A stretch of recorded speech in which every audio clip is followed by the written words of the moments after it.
आपके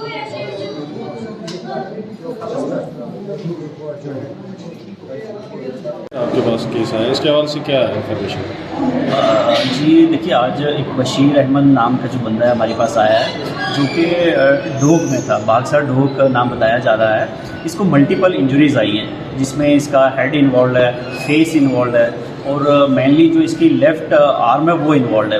इसके deep tendons वगैरह, बोन्स वगैरह जो है वो एक्सपोज्ड है, मसल कट गया हुआ, जो बाइसेप्स मसल्स है वो काफ़ी बड़ा जो है सेपरेट हो गया, कट हो गया। उसके साथ साथ जो इसको चेस्ट ट्रामा भी आया है। चेस्ट में जो है इसको लेफ़्ट साइड में काफ़ी डीप पेनिट्रेटिंग वुंड है, जिसकी वजह से पेशेंट को थोड़ा ब्रेथलेस भी हो रही है, और वो थोड़ा एक्सरसाइज करने पे उसको ज़्यादा डिफ़िकल्टी हो रही है।